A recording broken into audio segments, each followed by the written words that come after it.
حضرت عمر رضی اللہ تعالیٰ عنہ کے زمانے میں فتوحات بہت زیادہ ہو گئی، 22 لاکھ مربع میل میں سلطنت پھیل گئی، اور حضرت عمر کا وہی دستور اللہ کے نبی کے زمانے والا، مہینے میں 1 دن گوشت کھانا ہے، چھنے ہوئے آٹے کی روٹی نہیں کھانی ہے، اور سخت لباس پہننا ہے۔ تو صحابہ آپس میں جمع ہوئے کہ اب حضرت عمر کو اپنا رویہ بدلنا چاہیے، کوئی خادم ہو، کوئی غلام ہو، کوئی لباس اچھا ہو، کھانا اچھا ہو۔ آپس میں بات، اچھا بھی کون بات کرے؟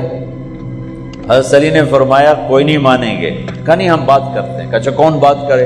تو سارے ڈر کے کہنے لگے ہم تو نہیں کرتے۔ اچھا بھائی کون بات کرے؟ چلو حضرت عائشہ سے کہتے ہیں، حضرت حفصہ سے کہتے ہیں وہ بات کریں، چونکہ وہ اللہ کے نبی کی بیگمات ہیں تو ان کا ضرور وہ خیال بھی کریں گے، پروٹوکول بھی دیں گے۔ تو ایک بیٹی ہیں حضرت حفصہ، یہ دونوں امہات المومنین تشریف لائیں۔ آپ اٹھ کے بیٹھ گئے، حضرت عائشہ نے بات شروع کی، امیر المومنین آپ سے ایک بات کرنی کا کہو۔ کہ اللہ کے نبی کا دور تھا، دنیا آئی نہیں تو وہ فقر میں چلے گئے، پھر میرے باپ کا دور آیا تو دنیا کوئی نہیں آئی تھی، وہ بھی فقر میں چلے گئے۔ اب اللہ نے آپ کا دور ہمیں دکھایا ہے، ملک فتح ہو گئے، سونے چاندی کے ڈھیر لگ گئے، اور آپ اسی فقیری پر ہیں۔ ہم دونوں یہ عرض کرنے آئی ہیں کہ آپ اپنا طرز زندگی بدل لیں۔ تو ایک دم چہرے کا رنگ بدلا، فرمایا کس نے بھیجا ہے تم دونوں کو میرے پاس؟ تو حضرت عائشہ نے کہا پہلے آپ ہاں نہ کریں پھر ہم بتائیں گے کس نے بھیجا ہے۔ فرمایا اگر مجھے ان کے تم نام بتاؤ نا تو میں مار مار ان کے چہرے لال کر دوں جنہوں نے تمہیں میرے پاس بھیجا ہے۔ پھر ان کے آنسو بھر آئے، پھر فرمایا میری بیٹی حفصہ میں عائشہ سے نہیں تجھ سے بات کرتا ہوں، تو بتا، تو گھر والی ہے۔ زندگی میں اللہ کے نبی نے 2 ٹائم کھانا کھایا، کبھی 2 ٹائم کھانا کھایا؟ اللہم نعم، کا جی نہیں کھایا، نہیں کھایا۔ تمہیں پتہ ہے نا صبح کھاتے تھے شام نہیں کھاتے، کا جی شام کھاتے تھے صبح نہیں کھاتے تھے، ٹھیک ہے نا، کا جی کہ اچھا تمہیں پتہ ہے نا میرے نبی کے پاس ایک ہی پہننے کا جوڑا ہوتا تھا، تمہاری الماریوں میں تمہاری بیگمات کے 200 جوڑے لٹکے ہوتے ہیں، تمہارے 50 جوڑے لٹکے ہوتے ہیں۔ جس کے چہرے کی رب نے قسم اٹھائی والضحیٰ، جس کی زلفوں کی رب نے قسم اٹھائی واللیل اذا سجا، جس کے بول کی رب نے قسم اٹھائی وقیلہ یا رب ان ہؤلاء قوم لا یؤمنون، جس کے شہر کی اللہ نے قسم اٹھائی وہذا البلد الامین، جس کی کتاب کی اللہ نے قسم اٹھائی قاف والقرآن المجید، جس کی رسالت پر اللہ نے قسم اٹھائی یاسین والقرآن الحکیم انک لمن المرسلین، جن کے آنسو پوچھنے کے لیے جبریل کو اتارا فلا تذهب نفسك علیہم حسرات، جن کو عزت سے پکارا یا ایھا النبی، جن کو احترام سے پکارا یا ایھا الرسول، جن کو محبت سے پکارا یا ایھا المزمل، جن کو لاڈ سے پکارا یا ایھا المدثر، جن کو جنت کی چابی پکڑائی الی مفاتیح الجنت یوم القیامہ، جن کے ہاتھ میں اللہ کا جھنڈا پکڑایا کہ بیدی لواء الحمد یوم القیامہ، جن کے لیے مقام محمود کو تیار کیا عسیٰ ان یبعثک ربک مقاما محمودا، جن کے طفیل حساب شروع کرنے کا اعلان فرمایا، جن کی طفیل پل صراط سے پار ہونے کا اعلان فرمایا، جن کے صدقے جنت کے دروازے کھلیں گے۔ میرے نبی نے فرمایا سارے نبیوں پر جنت حرام ہے جب تک میرا قدم نہ پڑ جائے، اور ساری امتوں پر جنت حرام ہے جب تک میری امت کا قدم نہ پڑ جائے۔ جن کے گھر کو اہل البیت قرار دیا، جن پہ درود پڑھنے کا حکم دیا، جن کے بچوں کو حسن حسین کو جنت کے نوجوانوں کا سردار بنایا، جن کی بیٹی فاطمہ کو جنت کی عورتوں کی سردار بنایا، جن کے صحابہ کو رضی اللہ عنہم کا ٹائٹل دیا، مرنے سے پہلے 1,24,000 کی جنت کی خوشخبریاں سنائیں۔ اللہ نے ساری کائنات سے کہا مجھے راضی کرو، مجھے راضی کرو، مجھے راضی کرو۔ موسیٰ علیہ السلام کو بلایا، انہوں نے دوڑ لگائی، بھاگتے ہوئے آئے، موسیٰ علیہ السلام بھاگتے ہوئے۔ اللہ نے فرمایا موسیٰ میں تو تینوں کوئی نہ یہ آخیا بھی دوڑا لا دے، میں تو آگے میری آ کے گل سن جا، تو دوڑ کیوں لائی ہے؟ تو موسیٰ علیہ السلام نے کہا عجلت الیک رب لترضی، یا اللہ مالک بلائے اور نوکر بھاگ کے جائے تو مالک کو خوشی ہوتی ہے، میں اس لیے دوڑا ہوں کہ تو راضی ہو جائے۔ اور وہ رب جو کل کائنات سے کہتا ہے، مجھے دار جمیل سنبھل کے بیان کری، میں ویندا لوگاں دی واہ واہ تو چکر نہ کھا جا۔ آئے ہائے،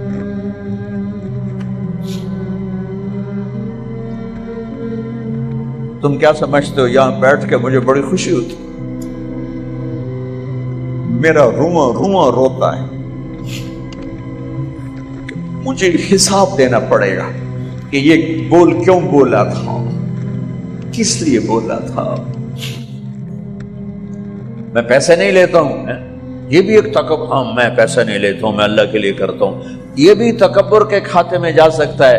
تو یہ اس لیے پیسے نہیں لیتا تھا کہ تو لوگوں میں مشہور ہو کہ میں پیسے نہیں لینا، اس کھاتے میں یہ جا سکتا ہے۔ میں پیسے نہیں لیتا ہوں، شہرت تو لے رہا ہوں، یہ پیسے سے بڑی دولت ہے۔ میں تمہیں اپنی کیفیت بتا رہا ہوں کہ میرا رواں رواں روتا ہے، تو مجھے نہیں، ساری زندگی تھک تھک کے گزارے، ہڈیوں میں بھی درد بیٹھ گیا، اور اللہ قیامت کے دن اگر کہہ دے تو سارا اپنی چودرواز سے کیتے تو اللہ سچ ہے، میں جھوٹ، دفع کر دو اس کو، اللہ سچ۔ ہر نعمت امتحان کو سخت کر دیتی، ہر نعمت امتحان کو سخت کر دیتی۔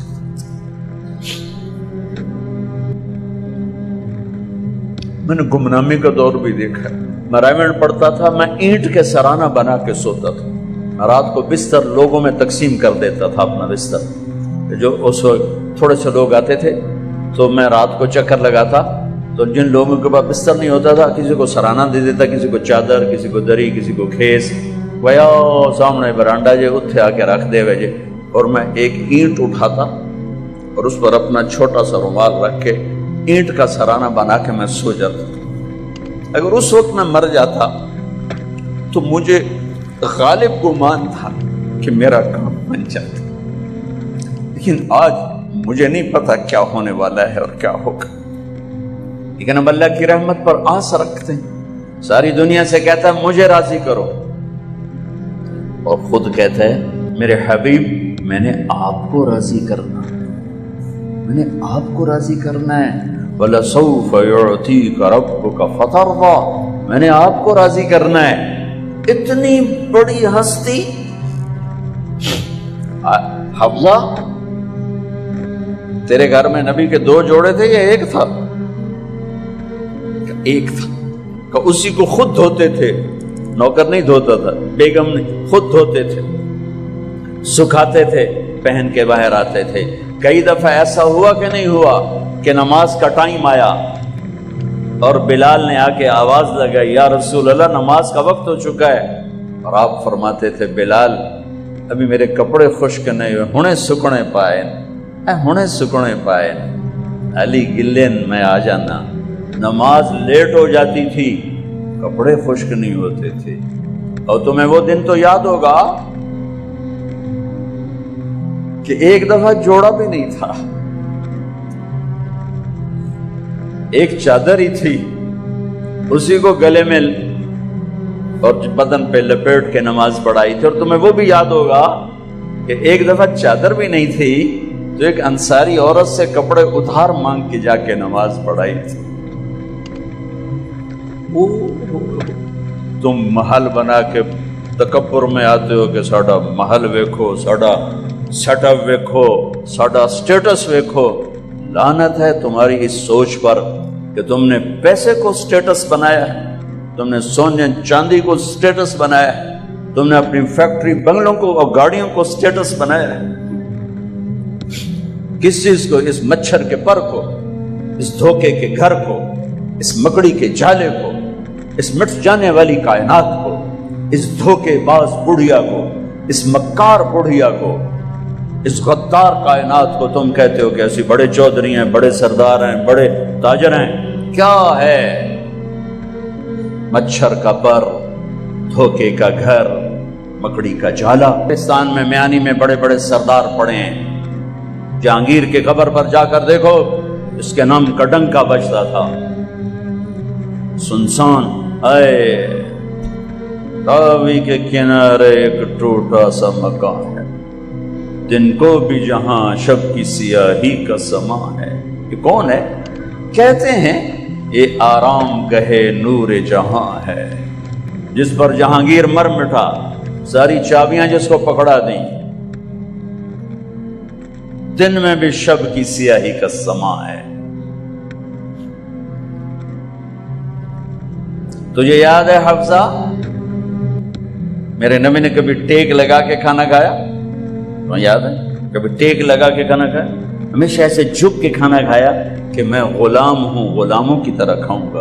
ایک دفعہ تو نے چھوٹے سے اس پر ٹیبل پہ رکھ دیا تھا اور کہا یا رسول اللہ آپ ذرا آرام سے کھا لیں، تو آپ نے کھانا اٹھا کے زمین پہ رکھ کے کہا تھا حفصہ میں غلام ہوں، میں غلاموں کی طرح کھانا کھاؤں گا۔ تجھے وہ بھی یاد ہوگا تیرے گھر میں میرے نبی کا بستر کیا تھا؟ بتا۔ کہا جی ایک ٹاٹ تھا، ٹاٹ جو دن میں پھیلا دیتی تھی، رات کو دوہرا کر دیتی۔ کا اچھا وہ رات یاد ہے جب تو نے اسی ٹاٹ کی ایک کی بجائے 2 تہ لگائی تھی، اور صبح اللہ کے نبی نے پوچھا تھا حفصہ میرا بستر تبدیل کر دیا؟ کہ نہیں یا رسول اللہ وہی ہے، میں نے ایک کی 2 تہ لگا دی تاکہ آپ کے لیے تھوڑا نرم ہو جائے۔ کہ نہیں حفصہ اس سے جیسا پہلے تھا ویسا ہی کر دو، میں رات کو اٹھ کے اللہ سے باتیں کرتا ہوں، اس کی نرمی نے مجھے اٹھنے میں ذرا رکاوٹ پیدا کی۔ یہ باتیں میں ٹھیک کہہ رہا ہوں؟ کہ جی ہاں ٹھیک۔ کہ تو تم مجھے کہنے آئی ہو کہ میں راستہ بدل لوں؟ حفصہ جنہوں نے تمہیں بھیجا ہے، عائشہ جنہوں نے تمہیں بھیجا ہے، انہیں بتاؤ 3 دوست تھے، 3 مسافر تھے، ایک ان کی منزل تھی، ایک ان کی راہ تھی، ایک ان کی ڈگر تھی، اس پر ایک چلا اور چلتے چلتے چلتے اپنی منزل پہ پہنچا اللہ کے محبوب، پھر دوسرا چلا اور اسی ڈگر پہ چلا اور چلتے چلتے اپنی منزل پر پہنچا ابو بکر صدیق۔ اب تیسرا چل رہا ہے، اگر انہی کی راہ پہ چلے گا تو ان تک پہنچے گا، ادھر ادھر ہو گیا بھول بھٹک جائے گا۔ انہیں جا کے بتا دو کہ جس راہ پر میرے دونوں ساتھی چلے میں اسی پہ چلتا رہوں گا یہاں تک کہ میرا اللہ مجھے میرے ساتھیوں سے ملا دے۔ اللہ نے کیسے ملایا؟ نماز میں خنجر لگا، نماز فجر کی نماز پڑھاتے، اب ایک دم گرے، وہ چھپا ہوا تھا ابو لولو مجوسی، اس نے 7 وار کیے خنجر کے پیڑ میں، تو اب گرے تو پہلی صف والوں کو تو پتہ تھا پیچھے نہیں، تو عبد الرحمن بن عوف نے لپک کے آگے مصلی پہ کھڑے ہو کے نماز شروع کر دی، اور چند آدمی اس کو پکڑنے کے لیے بھاگے، پھر اس نے آگے جا کے اپنے آپ کو خنجر مار کے اس نے خودکشی کر لی۔ اٹھا کر مکان پر لے گئے، دودھ پلایا گیا تو وہ آنتوں سے باہر نکل گیا، کہنے لگے موت کا پیغام آ گیا ہے۔ تو اپنے بیٹے کو بلایا، کہا بیٹا جا کر اماں جان عائشہ سے کہو کہ عمر امیر المومنین نہ کہنا، اب میں امیر المومنین نہیں ہوں، کہنا کہ عمر بن خطاب اپنے دونوں ساتھیوں کے ساتھ قبر کی جگہ چاہتا، اگر مجھے اجازت مل جائے تو مجھے وہاں دفن کرنا، اگر اجازت نہ ملے تو مجھے عام قبرستان میں دفن کر دینا۔ عبداللہ بن عمر تشریف لے گئے تو اماں عائشہ بیٹھی رو رہی تھی، کہا اماں جان میرا باپ عمر بن خطاب اجازت چاہتا ہے قبر کی اپنے دونوں ساتھیوں کے ساتھ۔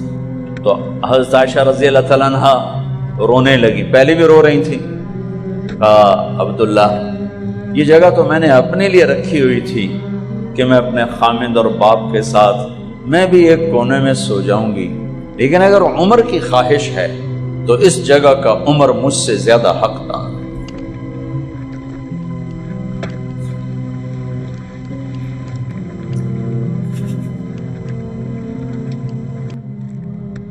بیٹے نے آ کر کہا ابا جان مبارک ہو، اجازت ہو گئی۔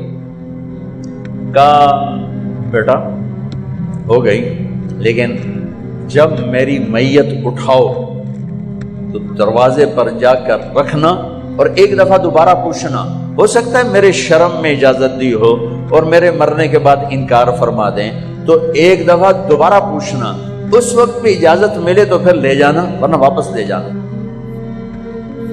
حضرت علی اور حضرت حسن تشریف لائے جس دن انتقال ہو رہا ہے، تو گھبراہٹ دیکھی تو حضرت علی نے فرمایا عمر موت سے ڈر گئے ہو؟ کہ نہیں موت سے نہیں ڈرا، موت کے بعد کیا ہوگا اس سے ڈر گیا۔ یہ کون کہہ رہا ہے؟ میرے بعد کوئی نبی ہوتا تو عمر ہوتا، یہ وہ کہہ رہا ہے۔ یہ کون کہہ رہا ہے؟ آپ نے کہا آج رات میں جنت میں گیا تھا، میں نے ایک بڑا خوبصورت محل دیکھا، سونے چاندی زمرد یاقوت موتیوں کا۔ میں نے کہا یہ کس کا ہے؟ تو مجھے کہا گیا یہ آپ کے غلام عمر بن خطاب کا ہے۔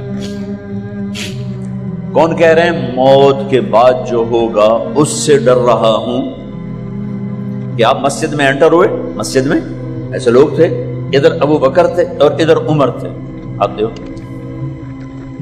آپ نے یوں ہاتھ پکڑ لیا، دونوں کے ایسے ہاتھ پکڑ لیے، ادھر ابو بکر ادھر عمر۔ کہ مجھے دیکھ رہے ہو؟ کہ جی۔ کہ قیامت کے دن میں ایسے اٹھوں گا کہ میرے ادھر ابو بکر ہوگا اور ادھر میرے عمر ہوگا۔ یہ عمر کہہ رہے ہیں موت سے نہیں ڈرا ہوں، موت کے بعد کیا ہوگا اس پہ ڈر رہا ہوں۔ تو حضرت علی نے فرمایا کیوں ڈرتے ہو؟ میں گواہی دیتا ہوں، میں نے کئی دفعہ اللہ کے محبوب سے سنا کہ جنت کے بڑی عمر کے، ایک تو نا جنت کے نوجوانوں کے سردار، وہ تو حسن حسین ہیں، میں نے کتنی دفعہ سنا اللہ کے نبی سے کہ جنت میں بڑی عمر کے لوگوں کے سردار ہیں ابو بکر اور عمر۔ تو آپ نے کہا قیامت کے دن گواہی دو گے؟ آپ نے کہا، حضرت علی نے کہا میں بھی گواہی دوں گا، میرا بیٹا حسن بھی گواہی دے گا۔ وہ حضرات تشریف لے گئے تو موت کی آہٹ کو محسوس کیا تو بیٹے کی گود میں سر تھا عبداللہ بن عمر کا۔ بیٹا یہ زمین پہ لٹا تھا، انہوں نے یہاں سے ہٹا کر یہاں سر رکھ دیا۔ وہ حق سنا نہیں کیا کہہ رہا ہوں، زمین پہ ڈال دے۔ ان کا جی نہیں چاہ رہا تھا، کیا کہہ رہا ہوں، زمین پہ ڈالو۔ انہیں آگے کر دے، وہ پیچھے اٹھے، اپنا چہرہ مٹی میں یوں رکھ دیا اور مٹی میں منہ ملنے لگے ایسے، اور کہہ رہا ہے ویل لک یا عمر ان لم یغفر لک عمر ان لم یغفر لک ربک۔ اے عمر اگر تیرے رب نے آج تجھے معاف نہ کی تو تو ہلاک ہو۔ ویل لک ولأمک ویل لک ولأمک یا عمر ان لم یغفر لک ربک۔ عمر اگر آج تجھے اللہ نے معاف نہ کی تو تو ہلاک ہو۔ اتنے بڑے مقام والے 1,24,000 میں ایک آدمی ہے مراد، جسے مانگا گیا ایک آدمی۔ یا اللہ عمر دے دے میرے اسلام کی بلندی کے لیے۔ وہ کہہ رہے ہیں ویل لک یا عمر ان لم یغفر لک رب۔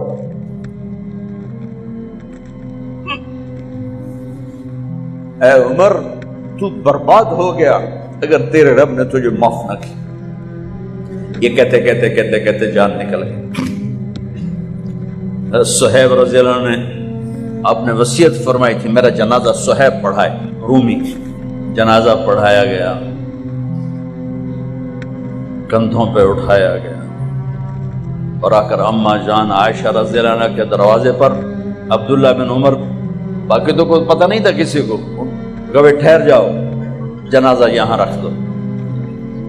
پھر آگے بڑھے، دستک دی، اماں جان میرا باپ عمر بن خطاب دروازے پہ پہنچ چکا ہے، اندر آنے کی اجازت ہے۔ تو اماں جان عائشہ نے فرمایا مرحبا بعمر، ہم عمر کو خوش آمدید کہتے، اور باہر تشریف لے گئیں۔ وہیں حجرہ مبارک میں قبر کھودی گئی۔ تو عبداللہ بن عباس فرماتے ہیں کہ میرے کندھے پر کسی نے ہاتھ رکھا، تو میں نے یوں پیچھے مڑ کے دیکھا تو جناب امام المتقین حضرت علی کھڑے ہوئے رو رہے تھے اور فرما رہے تھے عمر مجھے پتا تھا تیرے سوا یہاں کوئی نہیں آ سکتا، مجھے پتا تھا یہاں تو ہی آئے گا اور کوئی نہیں آ سکتا، چونکہ میں نے ہزاروں دفعہ سنا خرجت انا و ابو بکر و عمر دخلت انا و ابو بکر و عمر۔ میں نے ہزاروں دفعہ اپنے نبی کی زبان سے سنا میں اور ابو بکر عمر گئے تھے، میں اور ابو بکر عمر آئے تھے، میں اور ابو بکر عمر اندر گئے تھے، میں اور ابو بکر عمر باہر گئے تھے۔ میں نے اپنے نبی کے نام کے ساتھ تجھے اور ابو بکر کو اتنا سنا ہے کہ کسی کو نہیں سنا، لہذا مجھے پتا تھا تو اسی جگہ پہ آئے گا۔